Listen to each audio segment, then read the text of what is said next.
Hello, everyone. Welcome back to Why We Heal. I am Zuyapa, and this is the show where we are breaking down and demystifying all things healing, healing for your body, your mind, your soul, and your whole life. In this show, we are bridging the gap so that you can understand why healing matters, what it is, and what it can do for you in your personal, perfect, everyday life. And today, I'm really happy to welcome on a good friend and colleague, Sarah Hauch. Sarah is the co-founder and owner of Temple 23, a Canada-wide spiritual healing center based in Winnipeg. Sarah studied healing arts and served her community for over 20 years. She's pursued both a master's degree in physiology and studied with an ancient spiritual lineage, which I also study with. Sarah believes that all people have the keys inside of them to heal and to find their purpose. Her passion for healing at a physical, mental, and spiritual level has led her to opening the biggest spiritual healing center in downtown Toronto, which I've been to. It was amazing. Building a team of healers in Winnipeg, creating an award-winning corporate wellness company called Well From Within, and teaching internationally. Sarah has also published a book on healing her anorexia. So her biggest goal right now is bringing Empathic Reiki teachings to the world, and we are going to talk about that as a part of our episode. But first, please join me in welcoming Sarah to the show. Hi, Sarah. Hi. Thanks for coming on. I love this. You guys, this is Sarah's latest hairstyle. I've never seen it until today, and I really like it. We kind of made a joke like, this is what happens with healing. You can become brand new whenever you want. Whenever you want. Just reinvent yourself, show your true colors, let your soul fly, you know? So Sarah, let's dive in. Are you ready? Oh, yes, I am. Okay, so the first question I'm going to ask you is, what is healing in your perspective? You asked me this yesterday, and for me to think about it, and I guess I've created an entire life around this one concept because it's something that God or myself, probably both, has created a whole life in me figuring out what healing is for myself. Mm. And I think that what I've learned till this point has been that healing is, honest to God, letting go of all the parts of you that just aren't you. I thought when I started this spiritual journey that I was going to turn into this amazing version of myself. Like I just pictured this kind of like a Dumbledore-esque version that is going to be so different. And what healing did for me was actually make me the most me that I can remember. It makes me me. And healing gives me the quality I value most in this world, which is freedom. Mm-hmm. In my physical body, in my physical reality that I've created, and most especially in my mind. Yeah, I was going to say that if you didn't, I was like, it's the freedom in the mind to really Yes. not have to think so much about who you are, why you do the things you do, but to feel just so free to just be like completely naturally without trying. And so I love that you have so much experience, years and years of experience in doing this work, because we can have, like real conversations. And one of the things that I really want to talk about as you're talking about freedom and being able to be yourself, what would you say? And how can you talk to someone who doesn't even know what that means? Oh, good question. Because I think that, well, okay, I guess I've always kind of been immune to the programming. Meaning like, especially where I'm from, Winnipeg, even though I've lived in different places, Winnipeg's very traditional in that you finish university or school, and then, in my kind of wealth bracket where my parents were, you go to university and then you get a job and you get married quite early, then you have children and you kind of just set your life up like this. And everyone thinks that's actually freedom. And so that was the trajectory of my life. And yet I couldn't imagine a life where someone else told me where to be and what to do and how long I had to do it every day and how much I was worth. And I had to ask permission to take vacations. And, that just didn't sound like being an adult. Everyone said that being an adult was, you're going to have all this freedom. And actually that sounded worse It's only than high freedom school. from your parents. Yeah, exactly. Yeah, exactly. And so I never wanted that. I started my first company when I was 16, and I realized the freedom that, like, wow, I can just create something out of nothing and get paid for it. And so that's what I did. Now, I did pursue traditional education because I didn't really know what else to do. Mhm. Um, but what's the question? What is freedom? No. The Um, question was, we're talking to people who, you know how it is, we have people who come in and they don't really know why they need to heal. They think that their lives are fine. They don't know that there's a difference in who they really are, because that's what you were talking about. Freedom is right. being yourself. So how do you know I what didn't. isn't you? I didn't. I don't think I did until what we learned about in alchemy. The first stage of a transformational process is being put into the fire. Hmm. And so when I got put into this fire when I was 13 with a life-threatening illness, that just changed everything in my life. And then just kept getting put into fires. And in alchemy, it says that the fire doesn't burn away anything that isn't you. And so all this stuff started falling away. And I kind of looked out at the world and said, this can't be it. Mm. And that's when I started traveling the world seeking answers, not only to heal my physical illness because I was told that it was terminal, but that I wanted to just find a different way of life. And that's what I found. And so I honestly, I found a lot of gratitude for all the really tough experiences in my life because it opened my eyes, it cracked me open. What seems like a breakdown was actually my biggest breakthroughs. Hmm. Do you have any examples of some of the things that were burned away that you realized weren't you? Oh, sure. Um, um, I think it was identities, maybe personalities, um, healing. Gosh, these are great questions. It was mostly the stress and worry that started to get stripped away from the healing process, I would say. Hmm. Yeah, because when you're put into a programming, it almost becomes like a track, like if you're on a dirt road and you kind of have to follow the two tracks, like mud tracks that are the tire tracks that are in the mud. So the programming is like, okay, just follow these tracks and it's going to lead you where you want to go. Um, and I think that stress and fear really kept trying to keep me on that track. And I felt like a massive failure because I just couldn't live up to this expected, I don't know, life that I was supposed to have, but it didn't make me happy. Hmm. So it's almost like that stress, the stress and the worry. It's like you're on the track, following the grooves that have been laid before you, but they don't feel right. So you're trying to figure out, like, where do you really fit on that track? And then so stress is created. No, girl, have felt like an alien my whole life.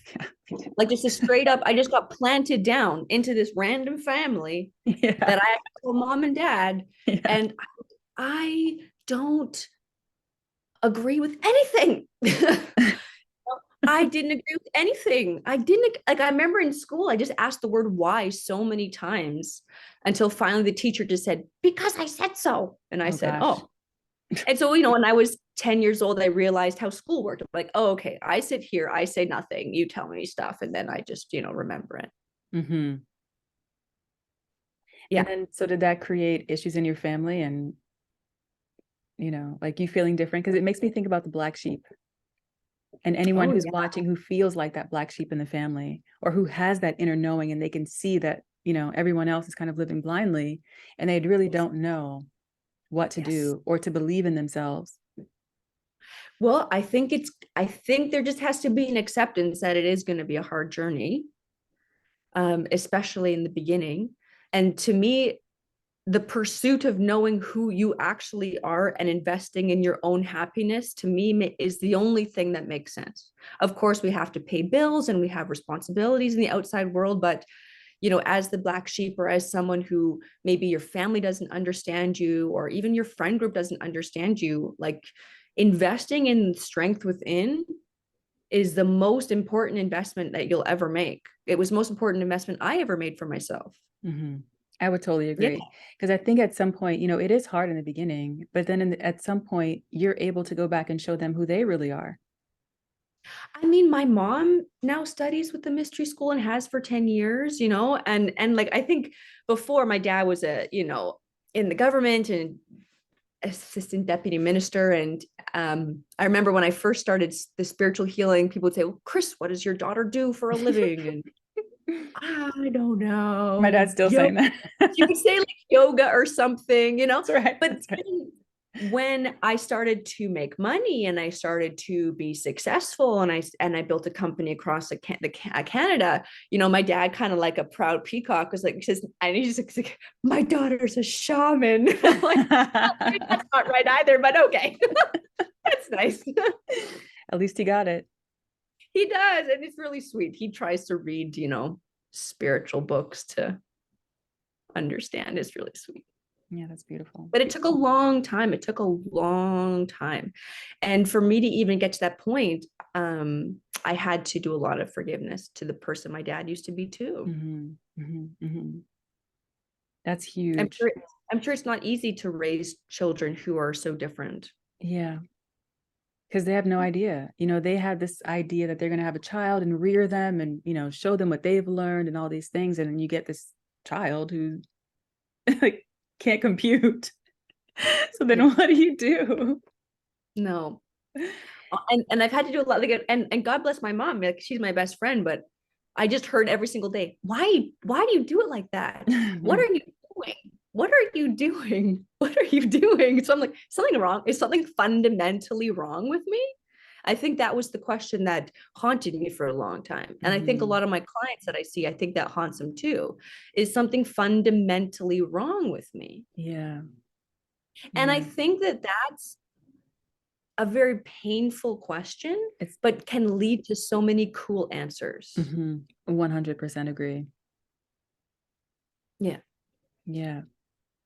How are you translating this into raising your son, if you don't mind talking about that? Oh, I have no expectation of myself to be a great parent. I aspire to be a good parent. And luckily I have a friend, her name's Candace, and I have watched her be a mom for 10 years almost.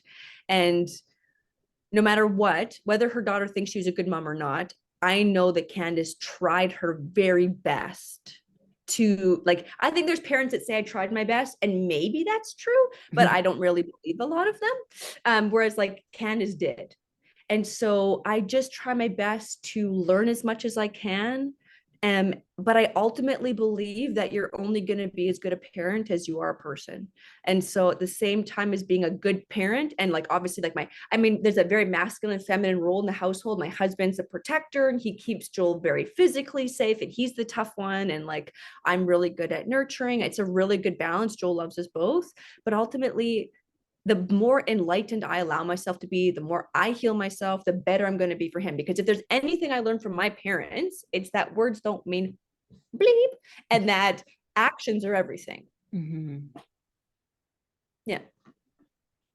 So in your personal journey, what has been your favorite modality to receive? Oh my. Favorite modality to receive? Well, I have to say 20 years of actively seeking healing. My favorite modality to receive is still the life activation. Because I was this weirdo person who thought nobody else in the world thought like me or no one else was like me. And that experience was so affirming in terms of like what I saw and what I felt and what I felt afterwards, that every modality that I've received in the mystery school is super cool and created powerful healing. But that first one was so affirming that it settled me in my body. And I said, I'm on the right path. I know this is the right path for me. I had the same experience. You did? I did. Yeah, 100%. I also always felt like, I'm just alien, like so different. And, when I had the life activation, I remember being like, oh my God, I'm in my body for the first time in my whole life. Totally. And I knew that what I was looking for to offer to other people, that's what it was. Totally. Yeah. I still love that life activation. You know, I mean, I know we say you only need to do it once, and it's true, but receiving it continuously is still so amazing. So good. And I remember the girl who life activated me was not the person who initiated me. Um, and the girl who life activated me came up to me a couple years later and said, Sarah, I almost didn't talk to you about the life activation. Mm, And that's always stuck with me because I can't imagine what my life would have been like had I not embarked on this journey of self-growth and development.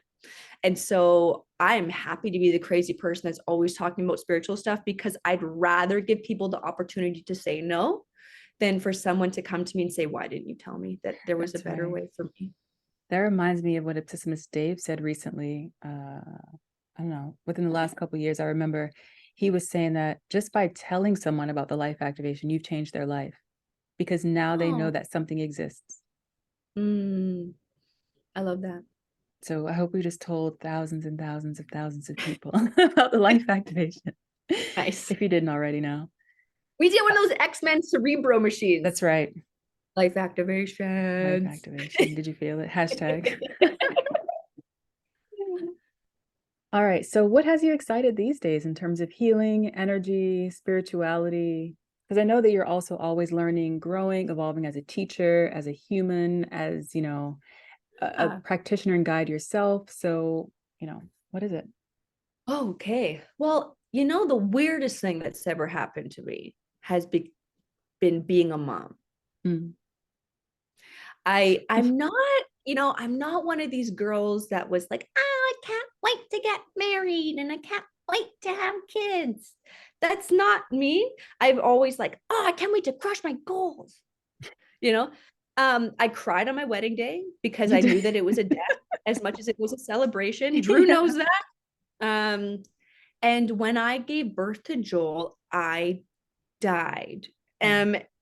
Meaning that like my guy told me, who's also a mom, that when you become a mom, you get a whole new energy structure.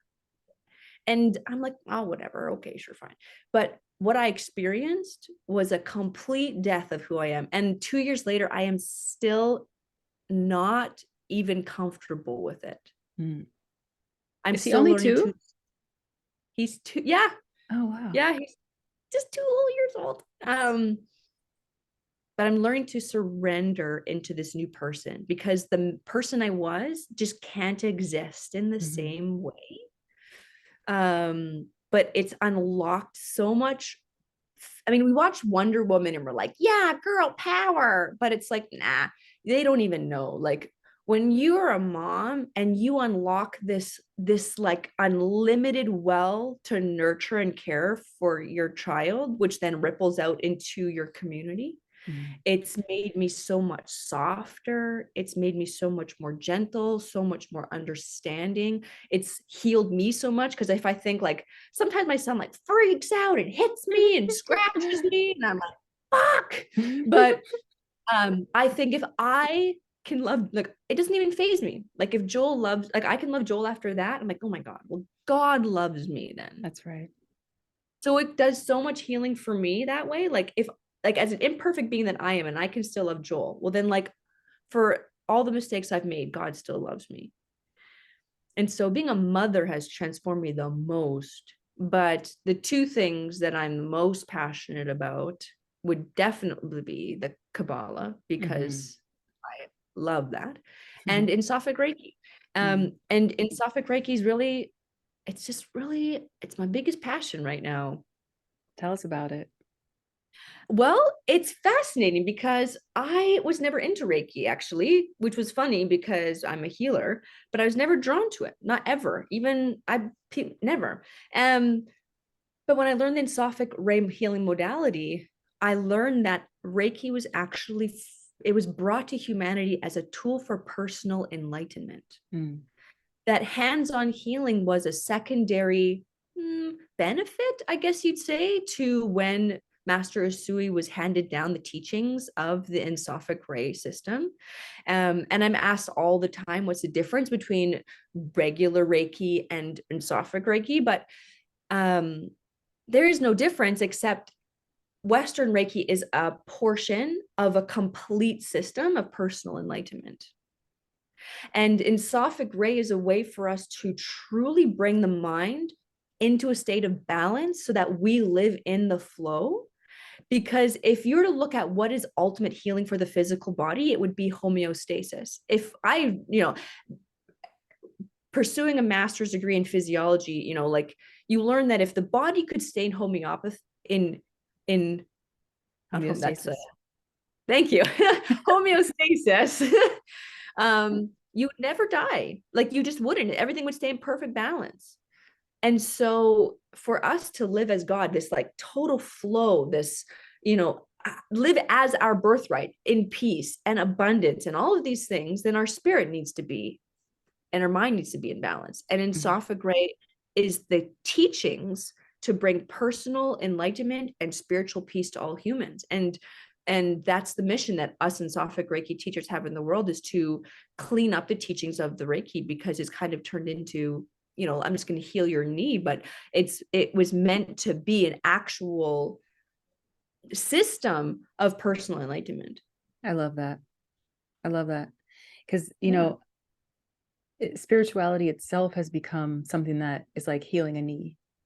And I thought you said needs, but it's the same thing, because we've kind of whittled it down to, oh, I need this, or I need this in this moment. When in reality, what we're doing with healing ultimately is bringing in that light, bringing in the soul, this energy of the spirit, to be so full with spirit that you are enlightened. And when you are filled with that light, then it's pushing out, like you said, pushing them out and sort of burning away all those things that weren't really you, so that you are so full with light that your mind is illuminated, your perspective is illuminated and expanded, your heart is illuminated and open, your body is radiating light. And then all that translates into your perception and the way that you feel and can express love and can express light. Yes. And so I think we have to focus on healing sometimes in the beginning, because that's the block, that's the box that the mind is in. And you can't really focus on healing, like you said, when you're out of homeostasis. So if you're in stress and you're in all these, pain in my body and pain from trauma, or holding on to this attachment that you had or something that happened to you, that's where your focus is.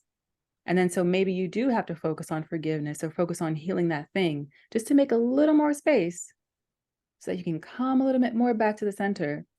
And so all those times you're healing, I know even with the Sophic Ray system, there's Sophic Reiki and there's the complete system.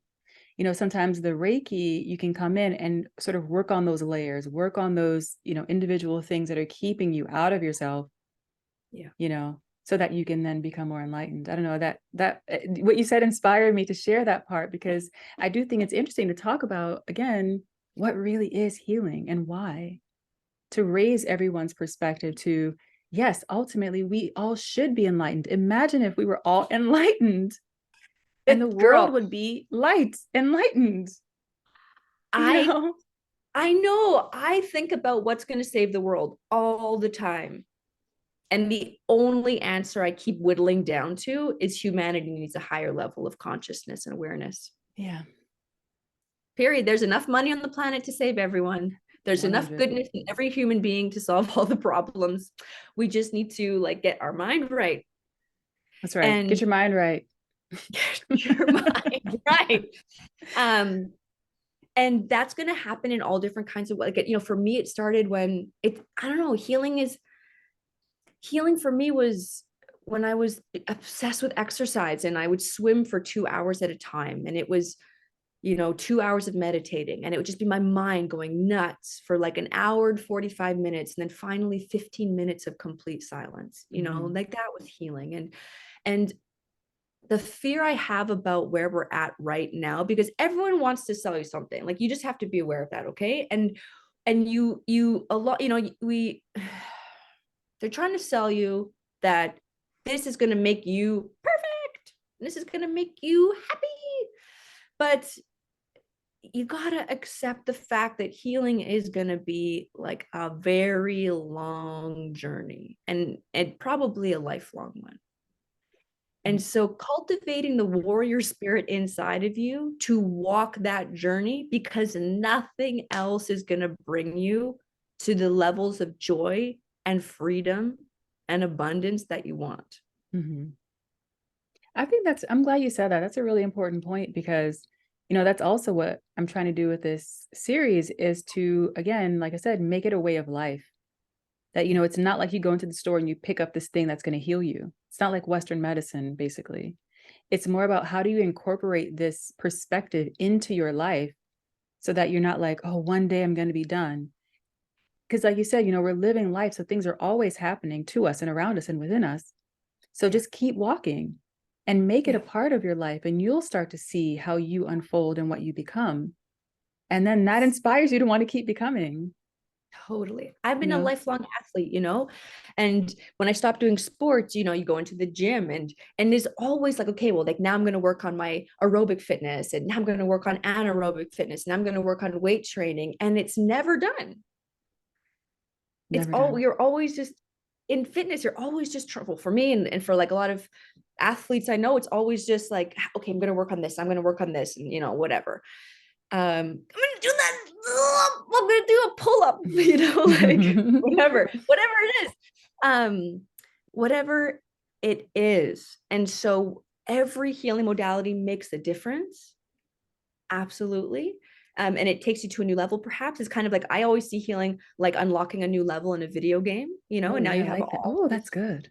Yeah, so you reach a new, and there's new enlightenments and new levels of joy and new levels of happiness and new levels of abundance, and then you have to overcome that level, go to the next level. And the cool thing is then the negative ego also matches you at that same level. That's right. The negative 15 version of your negative ego never meets the level 10 version of you. So that's kind of cool. You're never in a situation that you don't have the empowerment to overcome it, which is pretty cool. And something that Gabor Mate said that I'll never forget. He's a medical doctor and public speaker from Canada, and specializes in child education, addictions. And he was at a talk, and a woman, it's about self-love, and a woman raised her hand and she said, "But Gabor, I don't have self-love. So what do I do?" And he said, "But that's the problem. You have this expectation that self-love is this squishy, wonderful feeling that's just going to solve everything." He goes, "You wouldn't be sitting here today if you didn't have self-love."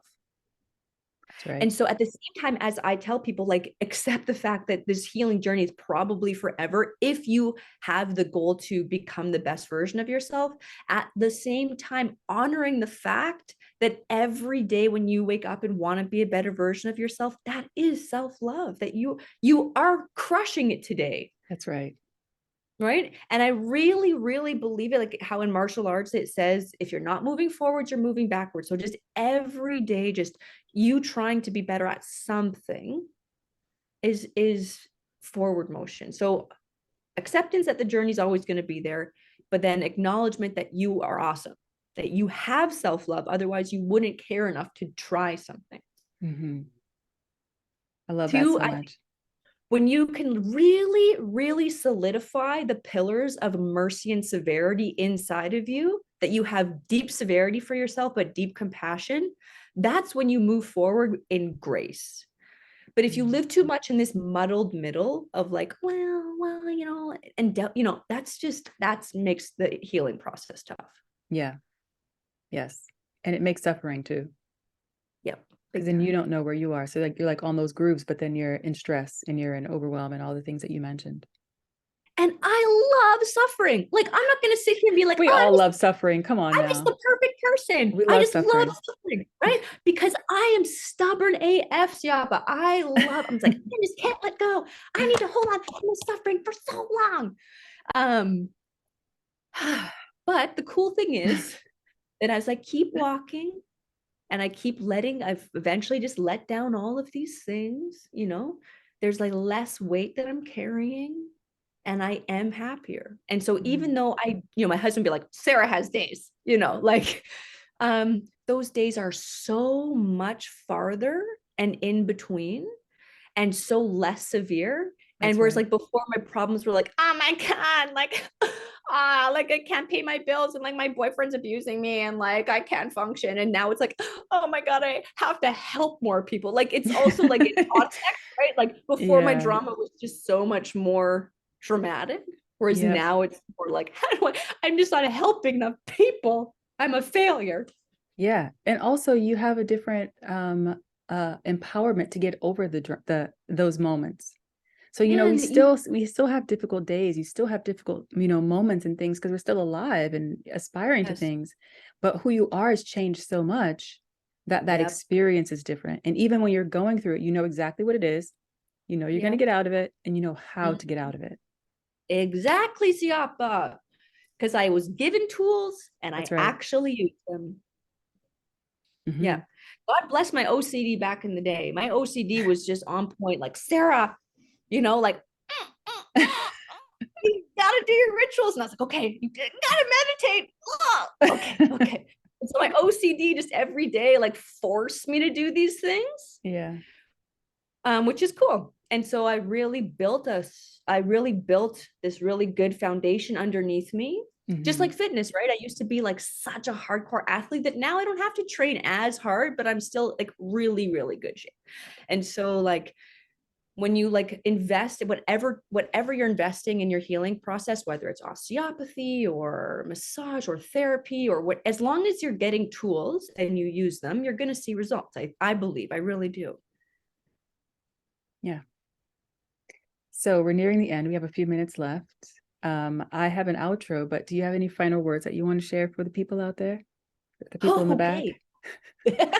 Hello. Thanks for coming. I'm such a weirdo. Okay, what last things to say? Every single person on this planet was put here for a reason. Every single person is important and deserves love and acceptance.